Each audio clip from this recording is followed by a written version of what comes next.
మిత్రులందరూ నమస్కారం.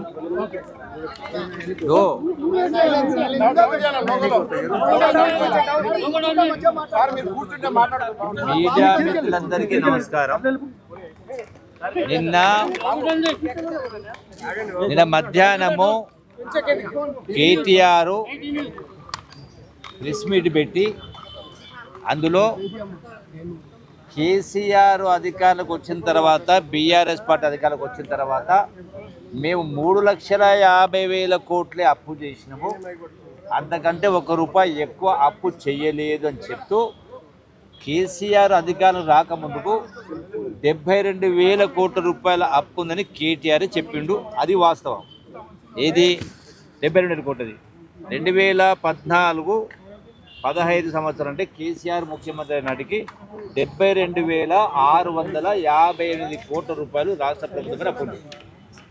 అంటే 64 సంవత్సరాలు 18 మంది ముఖ్యమంత్రి పరిపాలన చేస్తే రాష్ట్రం పైన ఉన్న అప్పు 72,658 కోట్లని కేటీఆర్ స్పష్టంగా ఒప్పుకోవడం జరిగింది. రెండవది ఇంకో మాట ఏమన్నాడు, కేసీఆర్ అధికారంకి వచ్చినాక మరొక 3,50,000 కోట్ల రూపాయలు మాత్రమే అప్పు చేసిన, అమ్మతోడు అంతకంటే ₹1 ఎక్కువ అప్పు చెయ్యలేదని కేటీఆర్ చెప్పిండు, హరీష్ రావు చెప్పిండు, కేసీఆర్ అందరూ చెప్పిండు. మరి అదే వాస్తవమైతే రోజున రాష్ట్ర ప్రభుత్వం అంటే ఎఫ్ఆర్బిఎం లోన్ అంటే రాష్ట్ర ప్రభుత్వం ఖజానా నుంచి 3,89,673 కోట్ల రూపాయలు ఎఫ్ఆర్బిఎం కింద లోన్ తీసుకున్నారు. మళ్ళీ అది కాకుండా రాష్ట్ర ప్రభుత్వం గ్యారంటీలు ఇచ్చి 2,82,084 కోట్ల రూపాయలు. ఇవన్నీ కూడా లెక్కలు రాష్ట్ర ప్రభుత్వం ఇచ్చినటువంటి ఆర్థిక శాఖ సెక్రటరీ సందీప్ సుల్తానియా గారు ఈరోజు నాకు ఉదయం పంపించిన లెక్కలు చూసి చెప్తా ఉన్నా. మరి ఈ రెండు కలిపితే 6,71,000 కోట్ల రూపాయలు. దీంతో పాటుగా పెండింగ్ బిల్లులు 40,000 కోట్ల రూపాయలు. దీంతో పాటుగా ఎంప్లాయీస్ బిల్స్, దీంతో పాటుగా మరొక 80,000 కోట్ల రూపాయలు కరెంటు పైన బకాయిలు, కరెంటు విద్యుత్ సంస్థల పైన. అంటే ఇవన్నీ కలిపి అంటే ఆ 72,000 కోట్లు తీసేస్తే 7,30,000 కోట్ల రూపాయల అప్పు స్పష్టంగా కనపడతా ఉంది. ఇంకోటి ఇలా ఏం చెప్తున్నారు వాళ్ళు, ఎందుకు ఆ మాట 3,50,000 కోట్లు అంటున్నారు అంటే ఏవైతే 2,82,000 కోట్ల అప్పు చేసిండ్రో అది దేనికోసం చేసిండ్రు, అంతకుముందు వచ్చిన 3,80,000 కాకుండా 2,80,000 లెక్క చెప్తే దేనికి వాళ్ళు ఏమంటారు, ఇది మా ప్రభుత్వం అప్పు చేయలేదు, ఏమంటారు కాళేశ్వరం ప్రాజెక్టు ఇరిగేషన్ ప్రాజెక్టు కోసం 74,590 కోట్ల రూపాయలు చేసిండ్రు. ఈ అప్పు మేము చేయలేదు, కార్పొరేషన్ చేసింది అంటున్నారు. అంటే ఈ అప్పు కార్పొరేషన్ చేస్తే దేనికోసం కట్టింది, కాళేశ్వరం ప్రాజెక్టు కానీ ఇరిగేషన్ కానీ రైతుల కోసం. అంటే ఈ 74,000 కోట్ల రూపాయలు రైతులకి వెళ్ళి వసూలు చేస్తారా, చెప్పాలి కదా. మరి అట్లనే వాటర్ రిసోర్స్ కింద వాటర్ రెడ్డి కింద 14,000 కోట్లు. అంటే మంచినీళ్ళు తాగడానికి అయితే మిషన్ బడ్జెట్ మాట్లాడారో 14,000 కోట్లు చేసిండ్రు. అంటే ఈ 14,000 కోట్లు నీళ్లు తాగుతున్న ప్రజలకి వసూలు చేసి కడతారా, చెప్పాలి కదా. అట్లనే తెలంగాణ డ్రింకింగ్ వాటర్ కార్పొరేషన్ 20,200 కోట్లు. అట్లనే హౌసింగ్ కార్పొరేషన్ 6,470 కోట్లు. అంటే ఆ ప్రజల దగ్గర ఎవరికైతే మీరు గతంలో డబుల్ బెడ్రూమ్ ఇచ్చిన వాళ్ళకి డబ్బులు వసూలు చేస్తారా. అట్లనే టీఎస్ రోడ్ డెవలప్మెంట్ కార్పొరేషన్ 2,951 కోట్లు. అట్లాగే Telangana state civil supplies corporation పేరు మీద 56,000 కోట్ల రూపాయలు. సదరన్ పవర్ కార్పొరేషన్ 17,000 కోట్ల రూపాయలు. నార్దర్న్ పవర్ కార్పొరేషన్ 12,000 కోట్ల రూపాయలు. అంటే ఈ రకంగా మరి అప్పులు చేసి ఈ అప్పులు ప్రభుత్వమే కడుతుంది కదా. కేసీఆర్ ముఖ్యమంత్రి ఉన్నప్పుడు కూడా ఈ అప్పులకు వడ్డీలు ప్రభుత్వమే కట్టింది కదా. మరి మీరు అప్పు చేయకపోతే మీరు బ్యాంకులకు వడ్డీ ఎందుకు చెల్లించారు, మీరు ఉన్నటువంటి పీరియడ్లో మీరు బ్యాంకులకు ఎందుకు ఇన్స్టాల్మెంట్ కట్టినరు, ఎందుకు బుకాయిస్తా ఉన్నారు ఇట్లా. నేను ఇప్పుడు కూడా చెప్తున్నా, ఇదేం అంతం కాదు కదా. నేను అన్న మాటకు నేను కట్టుబడి ఉన్నా. మరి ఏ దేవాలయానికి వస్తారు నేను చెప్పిన, ఇప్పుడు ఏమి అయిపోలే కదా. ఇవన్నీ చేసింది ఎవరు, కేసీఆర్. మరి కేసీఆర్ నోటి నుంచి లేదు నేను 8 లక్షల కోట్ల రూపాయలు అంతకుముందు 72,000 కోట్లను ఇలా 7 లక్షల రూపాయలు కూడా అప్పు చేయలేదని కేసీఆర్ ఒక మాట చెప్పండి. వీళ్ళు ఎందుకు ఈ అబద్ధాలు మాట్లాడుతూ ఉన్నారు? నేను ఇప్పటికి కూడా నేను అన్న మాటకు నేను కట్టుబడి ఉన్నా. నేను రాజీనామా చేయడానికి సిద్ధంగా ఉన్నా. ఇప్పుడు మరి ఈ లెక్కల సంగతి ఏంది చెప్పాలి కదా. కాళేశ్వరం ప్రాజెక్టు మేము అప్పు చేసింది కార్పొరేషన్ చేసింది, మేము చేయలేదు, ప్రభుత్వం చేయలేదు అంటున్నారు. మరి కార్పొరేషన్ చేసి అయితే ప్రాజెక్టులు కట్టిండ్రు, ఇరిగేషన్ ప్రాజెక్టులు కట్టిండ్రు, రైతులు డబ్బులు ఇస్తారా? 20,000 కోట్ల రూపాయలు 2 లక్షల రైతుల రుణమాఫీ చేయడానికి 2 లక్షల రూపాయలు రుణమాఫీ చేయడానికి 20,000 కోట్ల రుణమాఫీ 20,000 కోట్లు ఇస్తే ఒక్కొక్క రైతు కుటుంబానికి 2 లక్షల రూపాయలు మాఫీ చేసినాం. మరి మీ లెక్క ప్రకారం మీరు కార్పొరేషన్కు చేసినటువంటి 2,80,000 కోట్లు రైతుల దగ్గర అంటే వ్యవసాయం చేసే రైతుల దగ్గరికి వెళ్ళి నీళ్లు తాగే ప్రజల దగ్గర వసూలు చేస్తారా? 20,000 కోట్ల రూపాయలు ఇస్తేనే ఒక్కొక్క రైతుకు 2 లక్షల కోట్లు 2 లక్షల రూపాయలు రుణమాఫీ అయినప్పుడు మరి లక్షల కోట్లు మొత్తం ప్రజల దగ్గర వసూలు చేస్తామంటే మరి అంటే ఒక్కొక్క రైతు 20 లక్షలు 30 లక్షలు కట్టిస్తారా? రైతులు కట్టిస్తారా? ప్రజలు కట్టిస్తారా? ఎట్లా ఇది? అరే మీరు గొప్పగా పరిపాలన చేసినంటే ఇంత అబద్ధాలు మాట్లాడుతూ కదా. నేను ఇప్పటి కూడా ఈ రోజు కూడా నేను ఈ అంకెల్ కనుక తప్పైనట్టయితే నేను రాజీనామా చేయడానికి సిద్ధంగా ఉన్నా. కాదని ఒక మాట కేసీఆర్తో చెప్పే రాదు.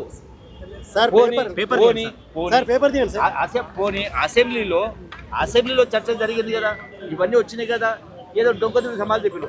ఆ రోజున కూడా అసెంబ్లీలో మాట్లాడినప్పుడు ఇదే ప్రశ్న చెప్పినప్పుడు అసెంబ్లీలో ఆనాడు హరీష్ రావు మాజీ ఫైనాన్స్ మినిస్టర్ ఉండే కదా, ఆర్థిక మంత్రి, ఆయన చెప్పినప్పుడు నేను లేచి అడిగిన, స్పీకర్ పరిమితి లేచి అడిగిన, హరీష్ రావు మరి నువ్వు ఈ అప్పు మేము చేయాలంటారు కదా, ఈ అప్పు రైతులతో కట్టిస్తావా? ఈ అప్పు నువ్వు చేసిన కార్పొరేషన్ ఇరిగేషన్ ప్రాజెక్ట్ తీసిన అప్పును రైతులు కట్టిస్తాను అడిగిన. దానికి సమాధానం దాట వేసిండు. దానికి సమాధానం చెప్పలే. మరి కేటీఆర్ కూడా ఇలా అన్నాడుగా 3,50,000 కోట్లని. మరి ఇవన్నీ అప్పులు ఎవరు కడతారు అంటే ప్రజలతో వసూలు చేస్తారా? చెప్పాలి కదా.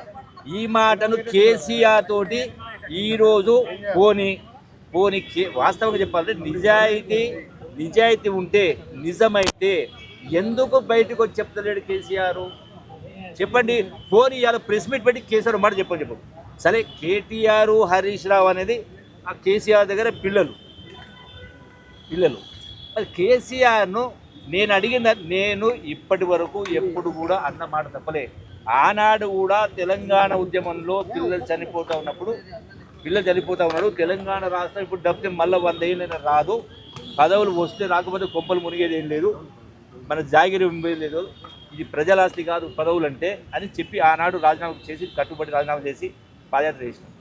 అట్లాగే ఏ సందర్భం వచ్చినా మరి నేను కూడా కేసీఆర్ ప్రభుత్వంలో మంత్రిగా 3.5 ఏళ్ళు పనిచేసిన. నేను 5 మంది ముఖ్యమంత్రి పనిచేసిన. మళ్ళీ కేసీఆర్ హరీష్ రావు కేసీఆర్ దగ్గర మాత్రమే ముఖ్యమైన మంత్రులు పనిచేసిండు. నేను 5 మంది ముఖ్యమంత్రులు పనిచేసిన. మరి నేను పిలిచిన కాడికి మీరు రావచ్చు కదా. అరే ఇది నేను చెప్పి మీకు ఈ కాగితాలు మొత్తం ఇస్తా. దీనిలో ఒక్క అంకె కానీ తప్పు ఉన్నటువంటి అబద్ధం ఉన్నట్టయితే నేను ఏ శిక్షకైనా సిద్ధం. నేను నా మంత్రి పదవికి ఎమ్మెల్యే పదవి రాజీనామా సిద్ధంగా ఉన్నా. నేను ఎప్పుడు కూడా అబద్ధాలు మాట్లాడను. ప్రజలు తప్పుంటే తప్పని చెప్తాను. నేను తప్పు చేస్తే మా ప్రజలు కూడా ఏ అంశం తప్పు చేస్తే నేను మా కార్యకర్త తప్పు చేస్తే కార్యకర్త తరఫున ప్రజలకు నేను క్షమాపణ చేసే సందర్భాలు ఉన్నాయి. ఆ నిబద్ధత ఉండాలి. అరే నేను అందుకే చెప్పిన, మళ్ళీ వీరు ఎన్ని మాట్లాడినా, ఎన్ని గొట్టాలు పెట్టుకొని ఎన్ని మాట్లాడి ఎన్ని ఊదిన వాడు ఆ కేటీఆర్ అయినా హరీష్ ఏది మాట్లాడినా నిజాయితీ ఉండాల. నిజం నిప్పు లాంటిది. ఎందుకు ఇంకా ఇంత అసెంబ్లీ చర్చ జరిగినా ఇప్పుడు జరిగినా ఇంకా మీరు బుకాయించే ప్రయత్నం చేస్తావు కరెక్ట్ కాదు. నేను ఇప్పుడు కేసీఆర్ను ఈరోజు మీరందరూ ఉన్నారు ఇక్కడ, కేసీఆర్ పోయి మీరు 3,50,000 కోట్లు అంటే అప్పులు ఎక్కువ చేయలేదని ఒక మాట అడగండి.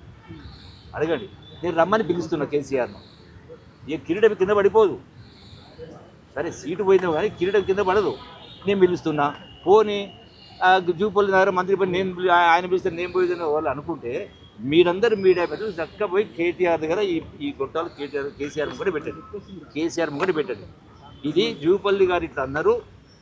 పోనీ మీ నోటికి ఒక మాట చెప్పమంటున్నారు. మీరు 3,50,000 కోట్లు అప్పు చేసిందా మిషన్ భగీరథ పేరు మీద, ఇరిగేషన్ ప్రాజెక్టుల మీద, డ్యామ్ల మీద, కాళేశ్వరం పని ఇవన్నీ చేశారు కదా, ఇవన్నీ ప్రజలతో కట్టిస్తారా? అదైనా చెప్పండి, ఇదైనా చెప్పండి. పోనీ మీరు ప్రజలతో కట్టిస్తారు అని అంటే సరే, నేను మీరు అప్పు చేయలేదు అనుకుంటా. ఇదైనా చెప్పాలి, అదే చెప్పాలి కదా. ఈ మాటను కేసీఆర్ను పోయి మీరు అడగండి, ఆయన నుంచి సమాధానం రాబట్టండి. నేను నా మాటకు కట్టుబడి ఉన్నా, నేను స్పష్టంగా కట్టుబడి ఉన్నా, ఒకటి కాదు 100 సార్లు చెప్తా ఉన్నా.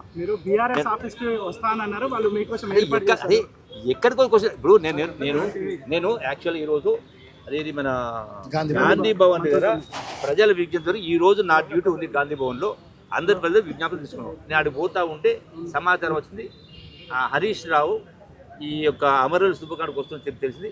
సరే నేను కూడా వస్తున్నా అక్కడికి అని చెప్పన్నా. సరే ఏం జరిగిందో నాకు తెలియదు.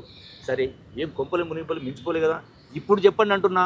మీరు అంటే కేటీఆర్ హరీష్ రావు వాళ్ళ మేనమావ గారి దగ్గరికి వెళ్ళి, కేటీఆర్ వాళ్ళ తల్లి గారి దగ్గరికి వెళ్ళి మీరందరూ మైక్లో ఉండి పోనీ ఇక్కడ కాకపోతే నా ముంగట మాట్లాడాలంటే నిజం బయటపడుతుంది, బండారం బయటపడుతుంది, ప్రజల ముందు పరిస్థితి అనుకుంటే మీ నాయనగారితో ప్రశ్నలు చెప్పేయండి. పోనీ కేసీఆర్ గారితో ప్రశ్నలు చెప్పేయండి.